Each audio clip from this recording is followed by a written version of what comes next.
Towards the middle of May, the bills of mortality began to swell greatly in amount, and though but few were put down to the plague, and a large number to the spotted fever, another frightful disorder raging at the period, it is well known that the bulk had died of the former disease. The rigorous measures adopted by the authorities, whether salutary or not has been questioned, in shutting up houses and confining the sick and sound within them for 40 days, were found so intolerable, that most persons were disposed to run any risk rather than be subjected to such a grievance, and every artifice was resorted to for concealing a case when it occurred. Hence, it seldom happened, unless by accident, that a discovery was made. Quack doctors were secretly consulted, instead of the regular practitioners. The searchers were bribed to silence, and large fees were given to the undertakers and buriers to lay the deaths to the account of some other disorder. All this, however, did not blind the eyes of the officers to the real state of things. Redoubling their vigilance, they entered houses on mere suspicion, inflicted punishments where they found their orders disobeyed or neglected, sent the sound to prison, the sick to the pesthouse, and replaced the faithless searchers by others upon whom they could place reliance. Many cases were thus detected, but in spite of every precaution, the majority escaped, and the vent was no sooner stopped in one quarter than it broke out with additional violence in another. By this time the alarm had become general. All whose business or pursuits permitted it, prepared to leave London, which they regarded as a devoted city, without delay. As many houses were, therefore, closed from the absence of the inhabitants as from the presence of the plague, and this added to the forlorn appearance of the streets, which in some quarters were almost deserted. For a while, nothing was seen at the great outlets of the city but carts, carriages, and other vehicles, filled with goods and movables, on their way to the country, and, as may be supposed, the departure of their friends did not tend to abate the dejection of those whose affairs compelled them to remain behind. One circumstance must not be passed unnoticed, namely, the continued fineness and beauty of the weather. No rain had fallen for upwards of 3 weeks. The sky was bright and cloudless, the atmosphere, apparently, pure and innoxious, while the heat was as great as is generally experienced in the middle of summer. But instead of producing its usual enlivening effect on the spirits, the fine weather added to the general gloom and apprehension, inasmuch as it led to the belief, afterwards fully confirmed, that if the present warmth was so pernicious, the more sultry seasons which were near at hand would aggravate the fury of the pestilence. Sometimes, indeed, when the deaths were less numerous, a hope began to be entertained that the distemper was abating, and confidence was for a moment restored, but these anticipations were speedily checked by the reappearance of the scourge, which seemed to baffle and deride all human skill and foresight. London now presented a lamentable spectacle. Not a street but had a house in it marked with a red cross. Some streets had many such. The bells were continually tolling for burials, and the dead carts went their melancholy rounds at night and were constantly loaded. Fresh directions were issued by the authorities, and as domestic animals were considered to be a medium of conveying the infection, an order, which was immediately carried into effect, was given to destroy all dogs and cats. But this plan proved prejudicial rather than the reverse, as the bodies of the poor animals, most of which were drowned in the Thames, being washed ashore, produced a horrible and noxious effluvium, supposed to contribute materially to the propagation of the distemper. No precautionary measure was neglected, but it may be doubted whether any human interference could have averted the severity of the scourge, which, though its progress might be checked for a few days by attention, or increased in the same ratio by neglect, would in the end have unquestionably fulfilled its mission. The College of Physicians, by the King's command, issued simple and intelligible directions, in the mother tongue, for the sick. Certain of their number, amongst whom was the reader's acquaintance, Dr. Hodges, were appointed to attend the infected, and 2 out of the Court of Aldermen were required to see that they duly executed their dangerous office. Public prayers and a general fast were likewise enjoined. But heaven seemed deaf to the supplications of the doomed inhabitants, their prayers being followed by a fearful increase of deaths. A vast crowd was collected within St. Paul's to hear a sermon preached by Dr. Sheldon, Archbishop of Canterbury, a prelate greatly distinguished during the whole course of the visitation, by his unremitting charity and attention to the sick, and before the discourse was concluded, several fell down within the sacred walls, and, on being conveyed to their own homes, were found to be infected. On the following day, too, many others who had been present were seized with the disorder. A fresh impulse was given to the pestilence from an unlooked-for cause. It has been mentioned that the shutting up of houses and seclusion of the sick were regarded as an intolerable grievance, and though most were compelled to submit to it, some few resisted, and tumults and disturbances ensued.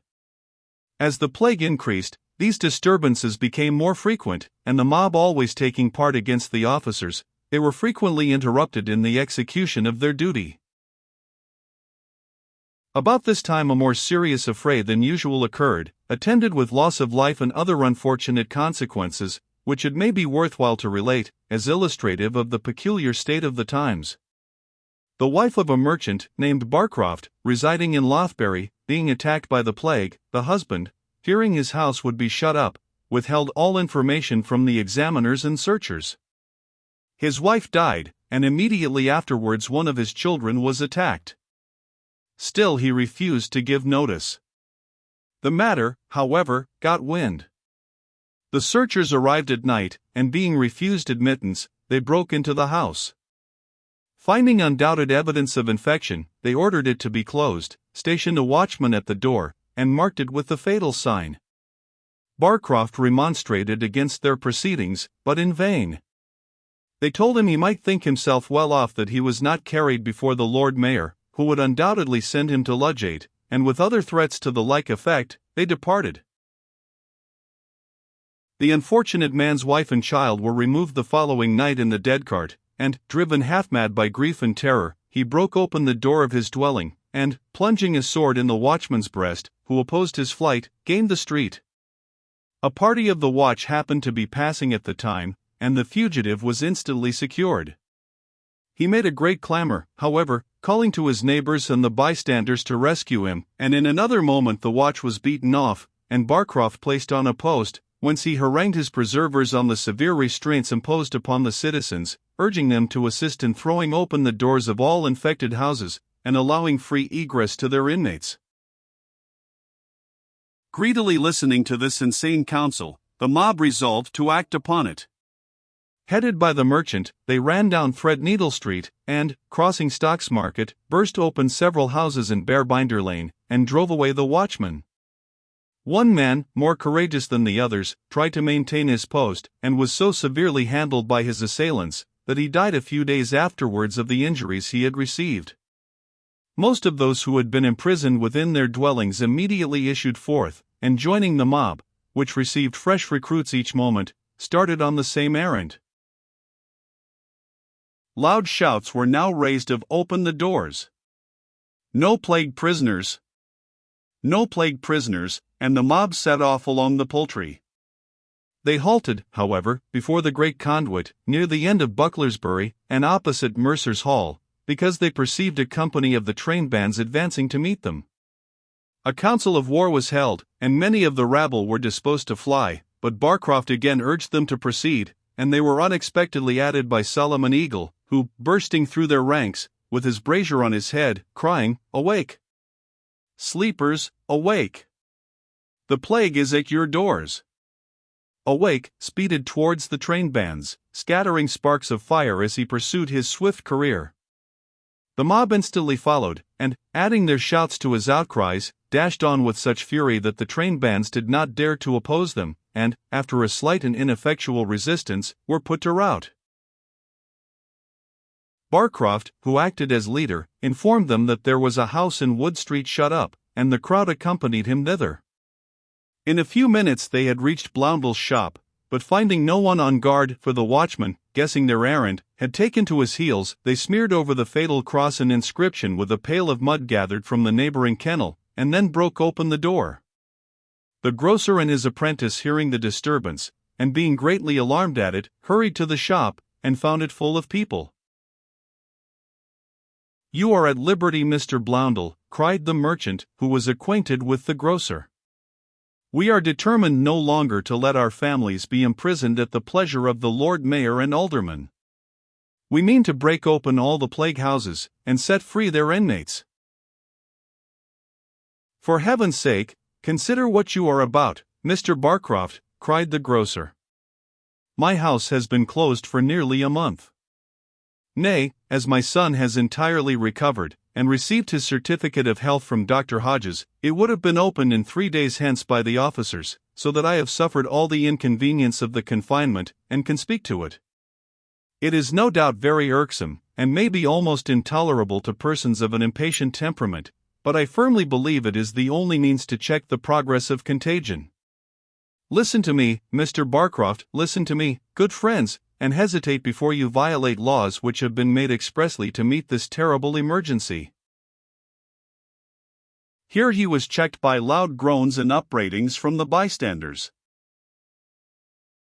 He tells you himself that the period of his confinement is just over, cried Barcroft. It is plain he has no interest in the matter, except that he would have others suffer as he has done. Heed him not, my friends, but proceed with the good work. Liberate the poor plague prisoners. Liberate them. On. On. Forbear, rash men, cried Blondel, in an authoritative voice. In the name of those you are bound to obey, I command you to desist. Command us, cried one of the bystanders, raising his staff in a menacing manner. Is this your gratitude for the favor we have just conferred upon you? Command us, forsooth. You had better repeat the order, and see how it will be obeyed. I do repeat it, rejoined the grocer, firmly. In the Lord Mayor's name, I command you to desist, and return to your homes. The man would have struck him with his staff, if he had not been himself felled to the ground by Leonard. This was the signal for greater outrage. The grocer and his apprentice were instantly assailed by several others of the mob, who, leaving them both on the floor covered with bruises, helped themselves to all they could lay hands on in the shop, and then quitted the premises. It is scarcely necessary to track their course further, and it may be sufficient to state that they broke open upwards of 50 houses in different streets. Many of the plague-stricken joined them, and several half-naked creatures were found dead in the streets on the following morning. 2 houses in Blackfriars Lane were set on fire, and the conflagration was with difficulty checked, nor was it until late on the following day that the mob could be entirely dispersed. The originator of the disturbance, Barcroft, after a desperate resistance, was shot through the head by a constable. The result of this riot, as will be easily foreseen, was greatly to increase the pestilence, and many of those who had been most active in it perished in prison of the distemper. Far from being discouraged by the opposition offered to their decrees, the city authorities enforced them with greater rigor than ever, and, doubling the number of the watch, again shut up all those houses which had been broken open during the late tumult. Blondel received a visit from the Lord Mayor, Sir John Lawrence, who, having been informed of his conduct, came to express his high approval of it, offering to remit the few days yet unexpired of his quarantine. The grocer, however, declined the offer, and with renewed expressions of approbation, Sir John Lawrence took his leave. 3 days afterwards, the examiner of health pronounced the grocer's house free from infection. The fatal mark was obliterated from the door, the shutters were unfastened, and Blondel resumed his business as usual.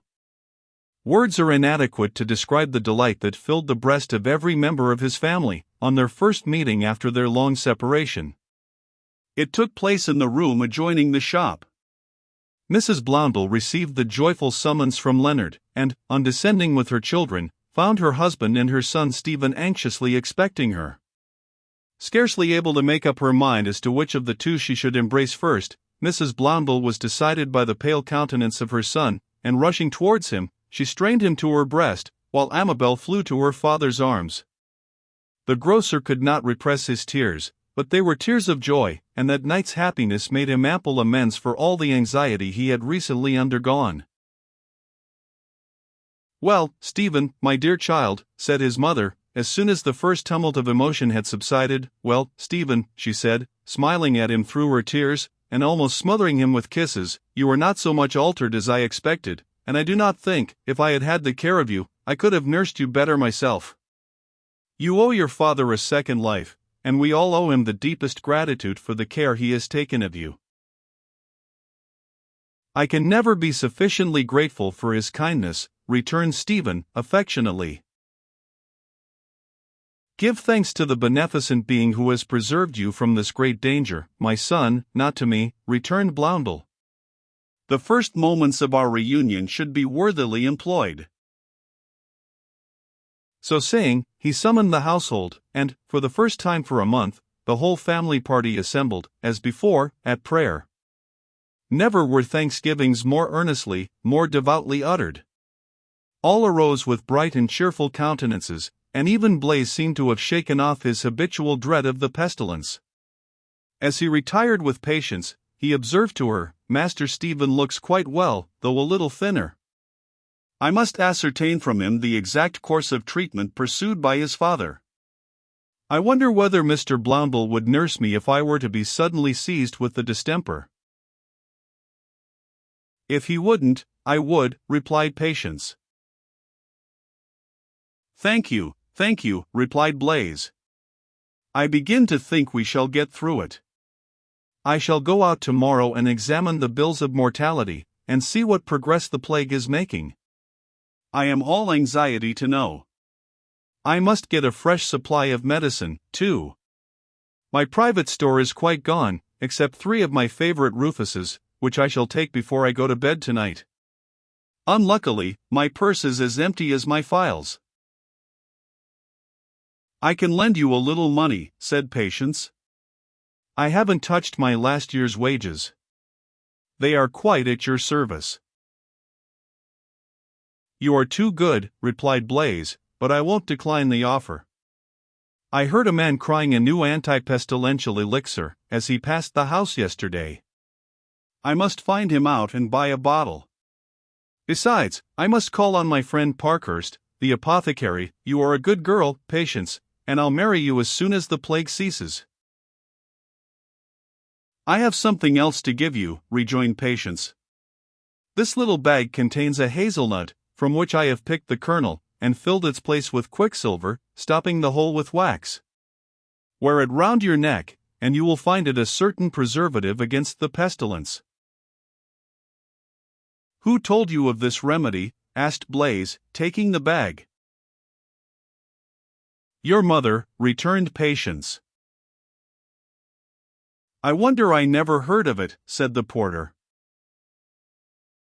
"She wouldn't mention it to you, because the doctor advised her not to put such matters into your head," replied Patience. "But I couldn't help indulging you.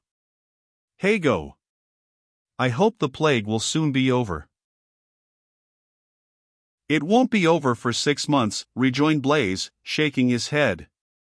"I read in a little book, published in 1593, in Queen Elizabeth's reign, and written by Simon Kelway, that when little children flock together, and pretend that some of their number are dead, solemnizing the burial in a mournful sort, it is a certain token that a great mortality is at hand.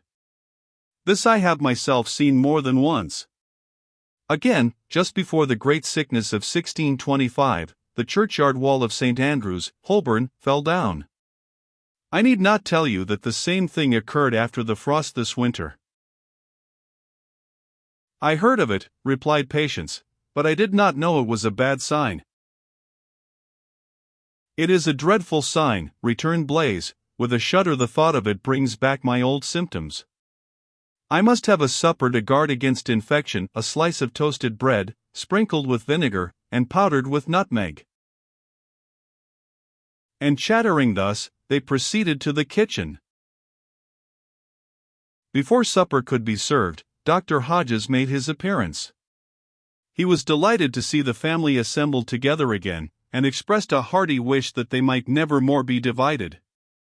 He watched Amabel and Leonard carefully, and seemed annoyed that the former rather shunned than favored the regards of the apprentice. Leonard, too, looked disconcerted, and though he was in possession of his mistress's promise, he did not like to reclaim it. During the whole of the month, he had been constantly on the watch, and had scarcely slept at night, so anxious was he to prevent the possibility of any communication taking place between Rochester and his mistress. But, in spite of all his caution, it was possible he might be deceived. And when on this, their first meeting, she returned his anxious gaze with averted looks, he felt all his jealous misgivings return. Supper, meanwhile, proceeded. Dr. Hodges was in excellent spirits, and drank a bottle of old sack with great relish. Overcome by the sight of his wife and children, the grocer abandoned himself to his feelings.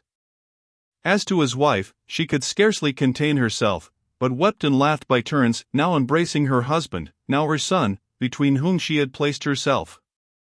Nor did she forget Dr. Hodges, and such was the exuberance of her satisfaction, that when the repast was ended, she arose, and, flinging her arms about his neck, termed him the preserver of her son. "If anyone is entitled to that appellation it is his father," replied Hodges, "and I may say, that in all my experience I have never witnessed such generous self-devotion as Mr. Blondel has exhibited towards his son. You must now be satisfied, madam, that no person can so well judge what is proper for the safety of his family as your husband." "I never doubted it, sir," replied Mrs. Blondel. "I must apprise you, then, that he has conceived a plan by which he trusts to secure you and his children and household from any future attack," returned Hodges. "I care not what it is, so it does not separate me from him," replied Mrs. Blondel. "It does not," replied the grocer. "It will knit us more closely together than we have yet been. I mean to shut up my house, having previously stored it with provisions for a 12-month, and shall suffer no member of my family to stir forth as long as the plague endures. "I am ready to remain within doors, if it continues 20 years, replied his wife. "But how long do you think it will last, doctor?" "Till next December, I have no doubt," returned Hodges. "So long," exclaimed Amabel. "Aye, so long," repeated the doctor. "It has scarcely begun now. Your father is right to adopt these precautions. It is the only way to ensure the safety of his family." "But," cried Amabel. "I am resolved," interrupted Blondel, peremptorily. "Whoever leaves the house, if but for a moment, never returns." "And when do you close it, father?" asked Amabel. "A week hence," replied the grocer, "as soon as I have laid in a sufficient stock of provisions." "And am I not to leave the house for a year?" cried Amabel, with a dissatisfied look. "Why should you wish to leave it?" asked her father, curiously. Why," repeated Leonard, in a low tone. "I shall be here." Amabel seemed confused, and looked from her father to Leonard. The former, however, did not notice her embarrassment, but observed to Hodges, "I shall begin to victual the house tomorrow." "Amabel," whispered Leonard, "you told me if I claimed your hand in a month, you would yield it to me. I require the fulfillment of your promise." "Give me till tomorrow," she replied, distractedly. "She has seen Rochester," muttered the apprentice, turning away.